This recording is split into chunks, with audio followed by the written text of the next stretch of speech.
The next topic we want to study, that is the vulnerable group. The proportion of the people below poverty line is also not the same for all social groups and economic categories in India. When we have seen the vulnerability, we understood the people, those who are having the maximum chance or possibility to being a poor, that is known as vulnerability. The people, those who are having a chance or possibility to being a poor for coming years. So here we are thinking like that, who are the vulnerable group, which group of people having the maximum possibility to being poor, that we are going to think. And it is not equal to all social groups or all economical category. Now if you are looking at our area, nearby area, we can see the people, those who are suffering because of poverty, that is that the people, those who are coming in below poverty line, or those who are handicapped, those who was depending on the petty sale, like that people, they are suffering more because of this corona lockdown. Like that it is varying from area to area, social group to social group, economic group to economical group. So we are going to see that one. Social groups which are most vulnerable to the poverty are scheduled caste and scheduled tribe household. Present in India, the people, those who are coming from the, or those who are belonging to scheduled caste and scheduled tribe, they are going to suffer, or they are facing the poverty problem maximum. Even nowadays we can see that same people, because they are doing the physical work maximum, and they are living in the rural areas of the society, and they are not coming to the normally they won't come to the mainstream of the society. So there is a maximum possibility to suffer poverty among scheduled castes and scheduled tribes. Similarly, among the economical group, the most vulnerable groups are the rural agriculture labor households, and the urban casual labor household. Those who are suffering, if we are saying the economical condition or job opportunity situation, we can see the farmers, that also landless farmers of the rural area, they are going to suffer a lot because of poverty. Then the urban area casual workers, like that construction workers, those who are getting today, they may get work for 2 hours, tomorrow maybe 3 hours, day after tomorrow without work, like that casual laborers, they are going to suffer. So we have seen two groups in a socially scheduled caste and scheduled tribe, they are having the maximum possibility to being a poor or to undergo poverty. Then the economical status, we have seen the agriculture labor household, especially landless or small scale agriculture laborers, as well as the casual workers in the urban area, they are having the maximum chance to suffer. Then graph 3.1 shows the percentage of the poor people in these groups. Although the average of the people below poverty line for all groups in India, that is 22.43 out of 100 people belonging to scheduled tribe are not able to meet their basic needs. Okay, we will go to the table, then we will get clarity. Okay, we can see here the heading, it is given poverty in India 2000 most vulnerable groups, and first group it is the scheduled tribes, next it is scheduled caste, then average Indian what is the average Indian poverty ratio, then the casual laborers in the rural area, those who are working in the farm, and casual laborers in the urban area, those who are working in the non-farming area. Like that, four groups, they are having the maximum chance to get poverty. Okay, scheduled caste and scheduled tribe according to the social group, and the casual laborers means the landless and laborers, those who are working in the farms in the rural area, as well as the casual laborers, those who are working in the urban area, not in the agriculture field, non-farming area. So average it is coming 22%. Scheduled tribe, they are having the tendency to undergo poverty, that is 43%, and the scheduled caste, it is 29%. Then casual laborers in the rural area as well as in the urban area, it is 34%. And social groups and economical categories, it is short, and this is the World Bank organization, from that we got the source from that is India's poverty profile, and number of poor out of every 100% from the category. So if there is 100 people in scheduled tribe, in that 43 people also suffering poverty. In scheduled caste, 100 people, from that 29% suffering.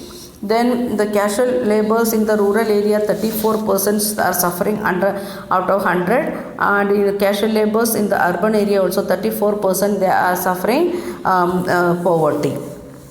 Then similarly, 34% of the casual workers in the urban areas are below poverty line. About 30% of the casual labor from labor farm in rural areas, and 29% in the scheduled caste are also poor.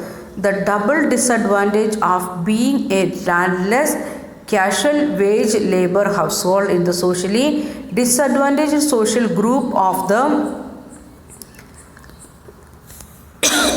scheduled caste or scheduled tribe population highlights the seriousness of the problem. If the person, we can see here in the table once again, the person is from scheduled tribe, and at the same time he is a casual labor in the farming area, and there is a double chance to suffer this particular scheduled caste and casual labor. Those who are living in the village area, they are maximum chance to suffer. At the same time, the scheduled tribe, the person is from scheduled tribe, but he is migrated to the urban area, but he don't have, he also casual worker, there also chance. Means those who are having the both together, social division plus this economical division together, they are having the 100% chance to being a poor or to suffer poverty.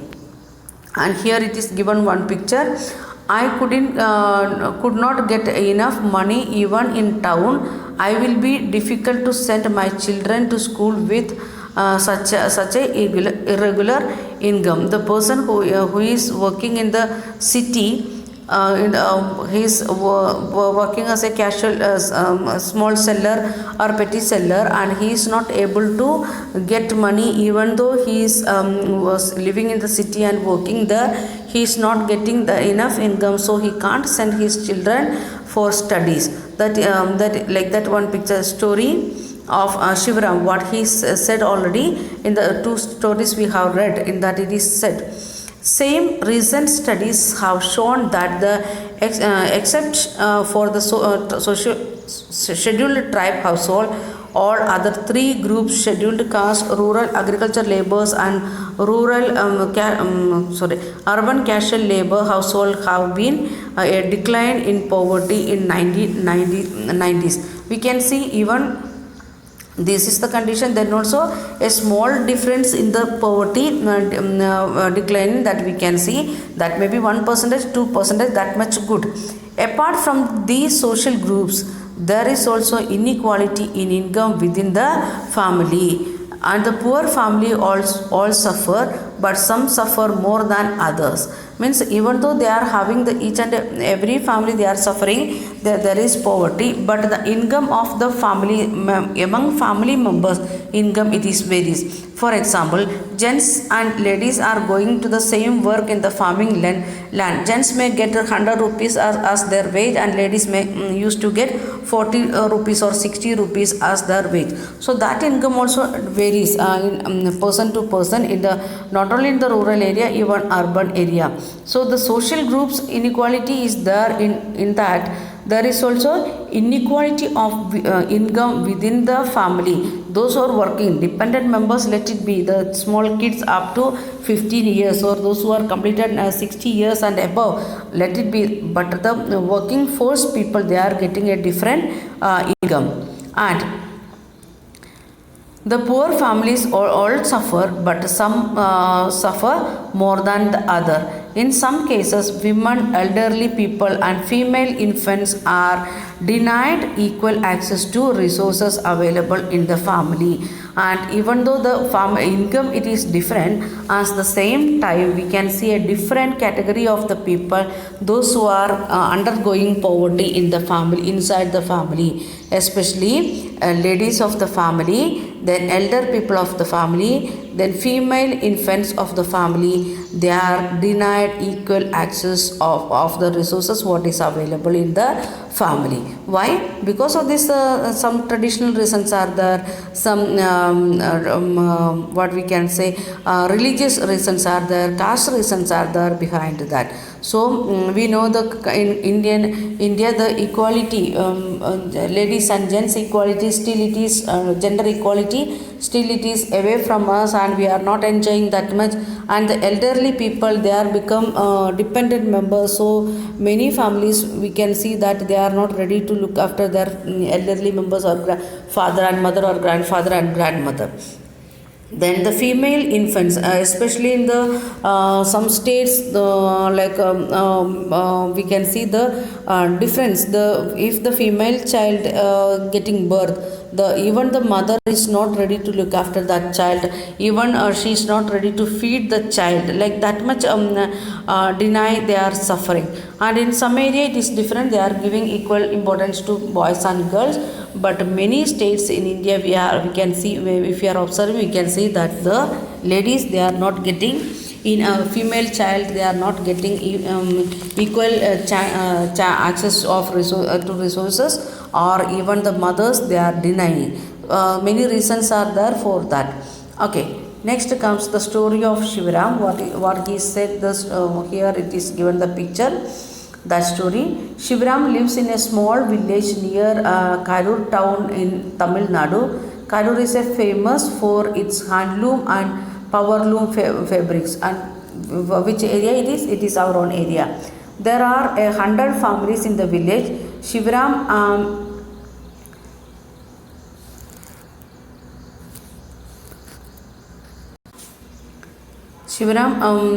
100 families in the village. Shivaram is an Arundhadiyar cobbler by a caste. Now works as an agriculture labor for rupees 160 per day. And but that's only for